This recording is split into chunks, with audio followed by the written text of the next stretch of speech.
ये नाम बदलने की राजनीति में आखिर क्या रखा है? क्यों ये बार बार नाम बदलने की बातें अपना सिर उठाती हैं, वो भी ठीक चुनाव आने से पहले? क्या ये एक इलेक्शन यूटिलिटी वेपन है पार्टी के लिए?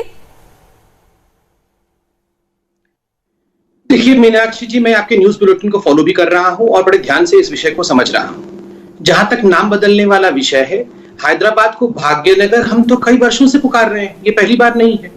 इससे पहले भी संघ के बहुत सारे ट्वीट्स में आप देख सकते हैं, जब चुनाव नहीं थे तब भी हैदराबाद को भाग्यनगर कह के संघ संबोधित करती थी। हम में से भी अधिकांश लोग हैदराबाद को भाग्यनगर कहते थे, उस समय कोई चुनाव नहीं था। ठीक उसी प्रकार जिस प्रकार एमवीए जो विकास आघाड़ी की सरकार है महाराष्ट्र में, औरंगाबाद को संभाजी नगर कहती है। आप शिवसेना के प्रवक्ता से पूछ लीजिए अगर वो हो तो, कि वो औरंगाबाद को संभाजी नगर कहते हैं। ठीक उसी प्रकार जिस प्रकार विक्टोरिया टर्मिनस को छत्रपति शिवाजी टर्मिनस कहा जाता है, तो ये तो गौरव का विषय है, इसमें क्या बुराई है। और हैदराबाद तो कोई उत्तर प्रदेश में नहीं है, हैदराबाद तेलंगाना में है। अगर तेलंगाना में किसी शहर के नाम को लेकर आरएसएस ने ट्वीट किया है, उस विषय को लपक कर पकड़ लेना और उस पर उत्तर प्रदेश में राजनीतिक चर्चा करना, तो ये गलती किससे हो रही है? ये राजनीतिक चर्चा तो अखिलेश जी ने छेड़ा है। किसी ने भी उत्तर प्रदेश से भाग्यनगर के विषय में अपने रैली में नहीं कहा, अपने जनसभाओं में नहीं कहा, ये संघ ने ट्वीट किया।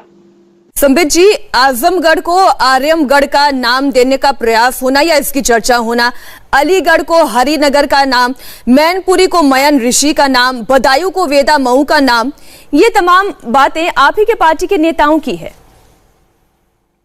ये कोई बात नहीं है, बिल्कुल चर्चाएं होनी चाहिए। और मैं तो मानता हूं कि राम भी महत्वपूर्ण है, काम भी महत्वपूर्ण है, दोनों महत्वपूर्ण है।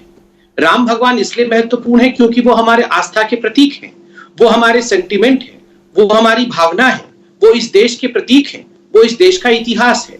तो स्वाभाविक रूप से भारतीय जनता पार्टी इस देश के मूल भाव को, इस देश के इतिहास को, इस देश के गौरव का सम्मान करती है। तभी तो हमें कहा जाता है, कई लोग हमें चिढ़ाते हैं मगर हमें तो गर्व लगता है कि ये तो राम वाले हैं। हाँ, हम राम वाले हैं, हम राम की धरोहर को विश्वास रखते हैं। राम की धरोहर को आगे लेना, राम को संभाल के रखना, भगवान राम की आस्था में विश्वास रखना, भव्य राम मंदिर बने, प्रयागराज इलाहाबाद का नाम प्रयागराज बने, मां गंगा के प्रति हमारी आस्था हो, इन सारे विषयों पे हम विश्वास रखते हैं। फिर फैजाबाद का नाम अयोध्या हो, इन विषयों पे हम विश्वास रखते हैं क्योंकि ये धरोहर का विषय है। और काम पर भी विश्वास रखते हैं, केवल नाम नहीं। 5 एयरपोर्ट भी बने, हर जनपद पे एक मेडिकल कॉलेज भी बने, एक्सप्रेस वे का जो जाल है, उत्तर प्रदेश केवल यूपी ना, ईपी एक्सप्रेस वे प्रदेश भी बने, इसकी ओर भी हमारी ध्यान रहती है। और तभी तो कारण है कि दोनों आस्था, स्वाभिमान और काम, विकास, इन सभी मापदंडों पे भारतीय जनता पार्टी कोसों आगे है। ये जो अपीजमेंट की पॉलिटिक्स करते हैं, मुझे तो तकलीफ होती है। यही लोग वो थे जिनको भव्य राम मंदिर से सख्त नफरत था। ये वो लोग हैं जिन्होंने राम भक्तों के ऊपर गोली चलाई। स्वाभाविक है, ये हैदराबाद को हम अगर भाग्यनगर पुकारेंगे तो ये उससे नाराज भी होंगे। मसला ये है कि अगर मेरा नाम आसिम वकार की जगह आप नाराज होंगे इस बात से? आशुतोष वर्मा का नाम आसिम वकार कर दें, आपको ये बात पसंद आएगी? क्या ये पहचान का संकट होगा?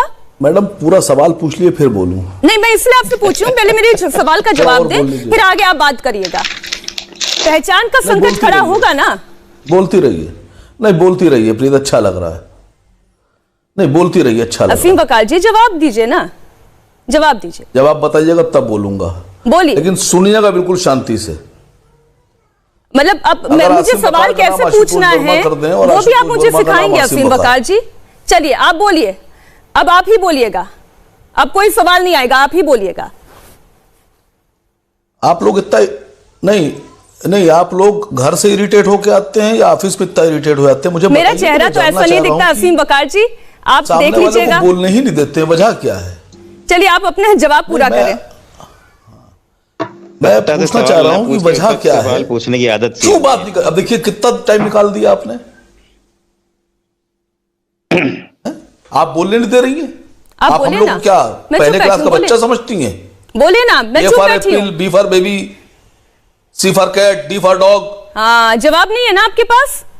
आम और इमली करिए। दोनों का नाम बदल दीजिए, लेकिन बदलने के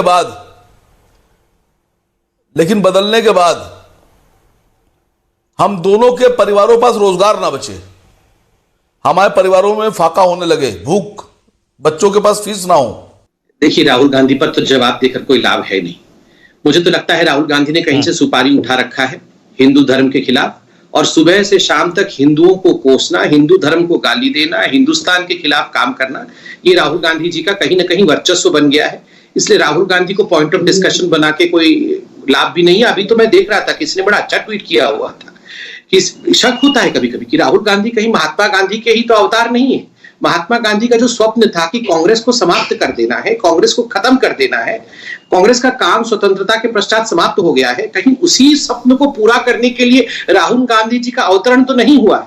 अगर इसी प्रकार से वो हिंदुओं को, हिंदुत्व को गाली देते रहेंगे तो ये स्वप्न पूरा हो जाएगा, कांग्रेस बंद ही हो जाएगी, उनके जीवन काल में ही बंद हो जाएगी।